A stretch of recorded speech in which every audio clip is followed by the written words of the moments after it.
Grabe, nakaka-amaze yung sulat dito sa pader. Tingnan nyo naman, parang luman-luma na, no? Sabi kasi nila ang Corby Rap is 17th century pa nung natapos. Parang mas matanda pa sa Pilipinas, no? Grabe. Tapos dito sa labas ng monastery, parang may building dito kung saan merong balon na malalim. Bababain natin yan kaso nakakatakot. Dito raw kinulong o binalanggo yung saint nila dito, si Saint Gregory.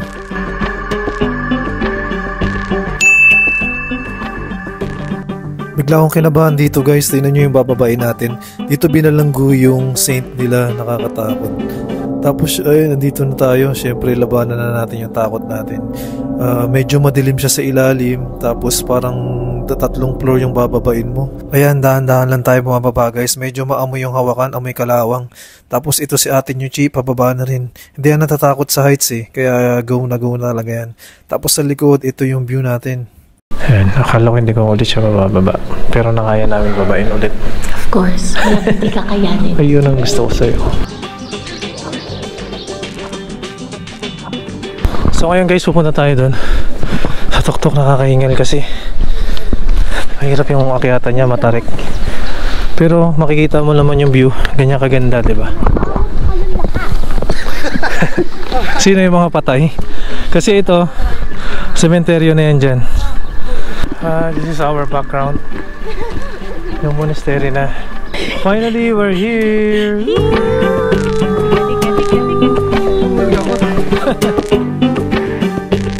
So ngayon, bababa na kami mula dito sa taas.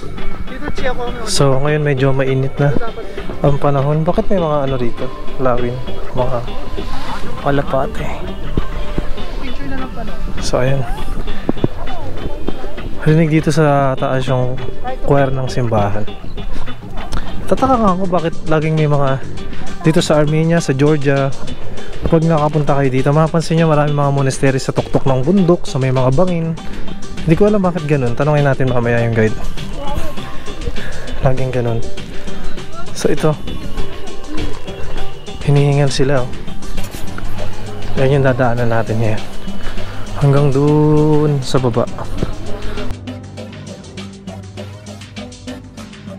Good morning guys, this is Master John. Welcome to my YouTube vlog. Today is our day 3 in Armenia. So as of now, malamig pa din ang panahon. Kasama pa rin natin ang tropa, kulits. Ayan po. So ngayon po ay pupunta kami ulit sa isang tour. Nag-avail kami ng tour dito sa Armenia. So ito po guys ang aming mga outfit today kasi pupunta kami ng Snow Mountain ngayon. Kaya malamig. So after ayusin ang mga upuan, kami ay sasakay na. Let's go!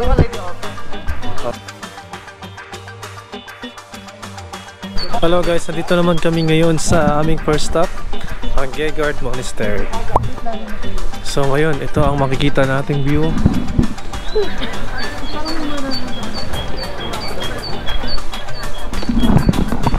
So ayun, may mga nagbibenta na naman dito ng mga pag ano nila, mga delicacies, souvenirs.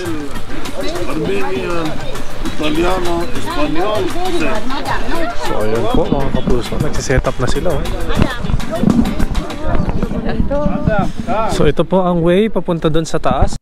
Kasi mapapansin nyo, puro monastery yung mga tourist spot dito sa Armenia kasi historical place to at saka yung mga monastery nila talagang ano, sobrang tagal na. Yan yung pinagmamalaki nila sa buong mundo. Medyo nakakahingal yung paakit niya kasi paakit na naman ang way, tas malamig at nasa mataas tayong area kaya medyo nakakahingal. Sir, pagharap ko, ito ang makikita nyo, matira pang ano, matitigas na snow kasi malamig pa talaga dito. So titignan natin yung loob, kung ano nga ba yung ganap dito sa loob ng monastery. Ito yung loob ng monasteryo ng Gegard. Sobrang luma na niya. Ang ganda ng pagkakagawa niya. Pero mo, ilang thousand years ago na nagawa itong monastery na to. Ngayon dito sa labas, makikita naman natin yung bridge. Ayun, ganda, di ba? So, step down. Kasi meron ditong batis. May batis dito. So, ayun, makikita mo na ang ganda. Dahil medyo malamig, ito si Mingming nagpapaaraw. Hello Ming, how are you? Ano masasabi mo madam sa monastery na lugar na to? Napakaganda, napaka-solemn, perfect na puntahan. Pare ba kami mag-request sa'yo madam? Parang kinakabahan ako sa Pwede po bang pakikarga yung pusa? Takot siya sa pusa. Ayan, may mga turista na nagpipicture dyan dito. Kasi ang ganda. Siyempre try natin pumunta dito sa bridge. Ayan. So, ito yung bridge. Nagpipicture na kasi na. So, hello. So, ito yung bridge niya.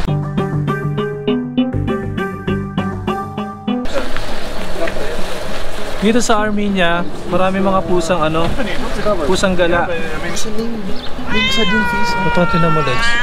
Huwag na magalit, ito na lahat to. Diba? Ang cute nila. Hello guys, nakarating na tayo dito sa location ng Garni Temple. Kung saan isa rin sa mga lumang temple dito sa Armenia. So ngayon magbabayad lang tayo dito ng 1,500 dram. Parang 15 dirhams siya o parang 200 pesos kung hindi ako nagkakamali. So ito para siyang ticket, babayad natin kay Manong. Ito ba may slice no? Thank you. So ayun na po, papasok na tayo dito sa loob. Nakakatawa dito sa Armenia kasi kahit saan ka magpunta, merong inumin, hindi ka mauuhaw. So umiinom na po siya mga kapuso. Inom din tayo. Iniisip ko lang saan napupunta yung yung tubig kapag hindi mo nainom. Bumabalik kaya to? May hose pa dun. Ayun, natatapon yung tubig pag So tingnan natin guys.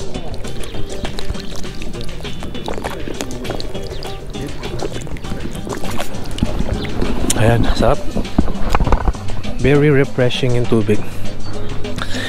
So ayan, masarap yung tubig. Maraming tubig dito sa Armenia. So, sabi nila dito sa Garni, nasira na siya dati nung lumindol. Tapos inassemble nilang ulit nila gamit yung same material. So, ganda ng passion yan. Ang daanan. Tapos may view pang ganito. Diba? Ganda. At thank God maganda yung panahon. Makikita natin ang Garni. Ayun na po siya mga kapuso. So itong Garni matagal na rin itong tinayo dito sa Armenia. Check natin kung ano yung makikita natin sa loob, okay? Dito tayo kasi may nagpipicture. So medyo mataas yung step. Sa may mga problema sa tuhod, mahirapan kayo dito. So ayan, kakakit tayo. Ito muna tayo sa gilid. So ito yung gilid niya. Ayan, sensya na sa camera namin. Ang gulo yung camera ko ngayon. So, ayan, may nagpipicture. Tignan mo yung purong bato talaga siya. Tsaka maganda yung pagkakagawa. Tapos sa gilid niya, ito siguro may mga statue pa dati na nag-iba lang. Sa loob, tignan natin kung ano yung makikita natin dito. Maliit lang pala sa loob. Tignan mo. Ayun lang sa loob. So ito lang yung Garni Temple. Very mo laki sa tingnan sa labas, pero dito maliit lang siya. Parang chapel lang siguro to. Yes guys, overall maganda yung Garni. Puntahan nyo kapag dumalaw kayo dito sa Armenia. Maganda, historical, at saka maganda yung place, yung view.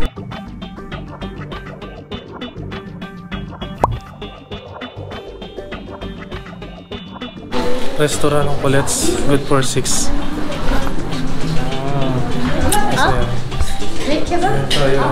So ito po ang ating foods today. Again, pork. Barbecue pork na napakasarap. Meron tayong dried fish. Ayun, dried fish. Ano ito ma? Veal. Ano yan? Bakang Ito, fried potatoes. Fried potatoes. Meron din tayong rice. Hindi tayo makawalan dito sa Georgia ng rice. Kaya na po tayo. Ay, Armenia pala tayo. Armenia, sorry. So guys, nandito tayo ngayon sa Lake Sevan sa may Colette's Restaurant. So makikita mo ngayon yung view. Touchdown! Chagkatsor Ski Resort. Nanghirap naman basahin ito, tsaka spell. So nandito na tayo ngayon guys sa ski resort. Kung mapapansin nyo yung tubig umaagos kasi natutunaw na yung snow, kaya madulas na.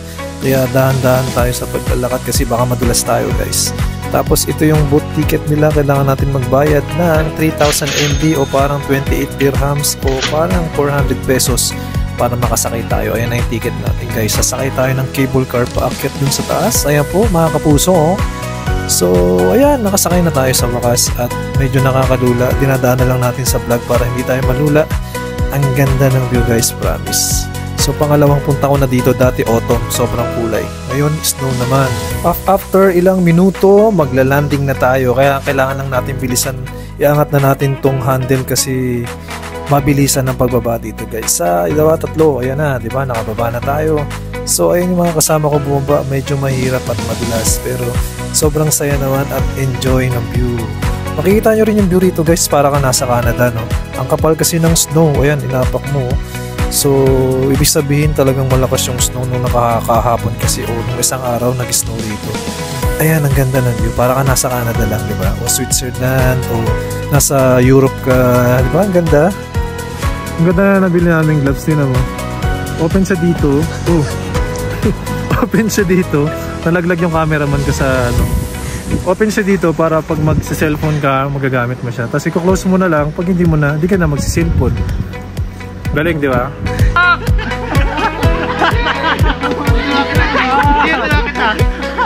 So, ito po, gumagawa po kami ng snowman. Ayan po mga kapuso. Mayroon pala siyang gawin. Sarap ang hangin. Ba't parang yung siya ng snowman yun? Hindi bilog? Christmas tree. Parang Christmas tree na yan. Ito pa yun sa Lloyds. Ito ba? Ganun talaga.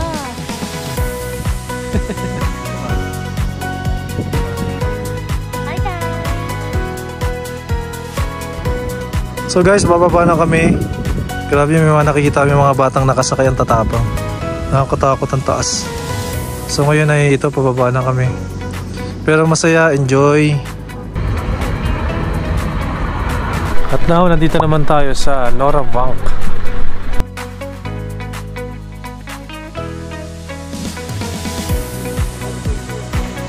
So guys, nandito na tayo ngayon sa kanilang 168. Meron din silang divisory dito. So ipapakita namin sa inyo sa harapan namin. Pumuti ang uwak. Which one? Pumuti nga. Uwak ba yun? Actually, nag-gray pala siya. Uwak ba yun? Gray? Gray black. So ngayon guys, ito na, nandito na tayo sa Armenia. Hindi, joke lang. Dito tayo sa 168 nila. So mapapansin nyo, marami mga tours dito. So dito kami sa isang souvenir shop. Bumili na lang kami dito kasi parang mas okay dito. Ano, marami sila, may mga damit na souvenir, rep magnet, may mga cup, chaser. Kuya, baka malingat po kayo dito ha. Kilala po to sa Dubai na matingera. Tampaling ko to eh. Bili na kami guys dito sa may bazaar market nila. Alright. So guys, nandito tayo papunta sa metro station nila. Tignan mo, nakakatakot ng metro ba talaga to? Parang ano? Dito po sa ano to ay abandonado. abandonado. Base sa mga Armenian people. Tapos lalabas ka raw dun sa poste. Ang panahong ito, ang kaluluwa daw. Papakita. Sinong pinasuggest ka po? Yung malaki Sino nga ba? Yung dalawa? Ang mga kaluluwang naliligaw. Sino pa yun? So yun yung metro station nila. Sino pa yun? Si Ed Ang Kaluwag? galing no, makaluma Ed yung ano nila. Kaluwag? Parang napabayaan. So ayun, naglalakad pa rin kami dito sa Yerevan. So may mga flowers, tulips. Oh, para tayo nasa Netherlands. So dito sa Armenia, medyo parang old Union Soviet ng area niya. Ayan, oh. May mga building para mga luma. Tapos wala masyadong mga... Siguro dahil nasanay tayo sa Dubai na masyadong modern yung area. Dito maganda kasi marami mga puno. Tsaka malamig kahit tanghaling tapat na, malamig. Time na mga 12:30 na ngayon. At saka hindi masyadong marami yung tao. Tapos karamihan din sa mga sasakyan, mga luma. So bihira lang siguro yung ayan, mga luma yung mga taxi nila. Ito, luma rin yung sasakyan, no? Diba? Ang ganda. Parang vintage. Ang cute ng bata, oh. Cute naman. Ganda ni ate. Oh, ang ganda ni ate. Ang ganda ng mga Armenian, no? Ayun, no? Diba? Ang ganda na ito nakapula. Wala sila maganda, nakakaumay na nga eh.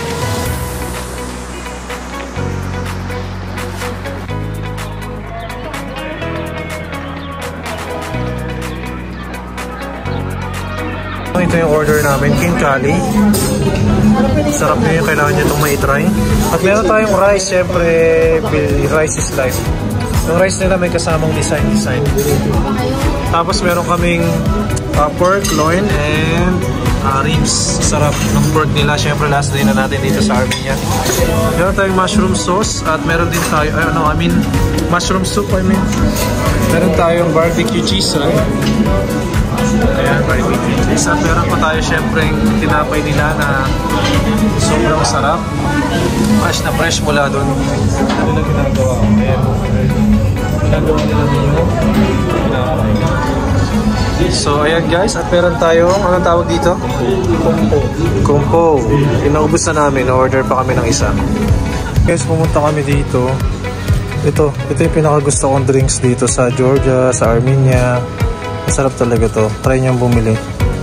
Tikman nyo to, masarap to, promise. So yan, bumili na kami ng konting wines. Pasalubong ko sa manager ko kasi pinayagan niya ako mag-leave. Tapos ito na yung grocery nila. Carrefour din yung pangalan. Meron din silang Carrefour. Medyo mura-mura naman siya kahit paano. Malamig yung tubig, no? Ito pag-inom na tubig. Happy? So ito yung nila, shopping area. Actually, parang Riga. Maganda. Sa Riga may lagi. Parang Al Riga daw sa Dubai. Hindi, maganda naman to sa Riga. Tsaka malamig dito. Ang ganda nito ni ate, oh. Siguro mga nakaka 300 na akong maganda na babae dito. At saka mababango sila, no? Walang mga amoy putok. At dito na nga nagtatapos ang ating part 3, mga master. Salamat sa panonood ng aking Armenia vlog. Medyo nakakasad lang kasi babalik na naman tayo ng Dubai. Pero bago tayo umuwi, inom muna tayo ng tubig kasi ang sarap ng tubig dito. Salamat sa panonood ng vlog. Ito na ulit kami sa Abu Dhabi. Back to work again. Bye-bye.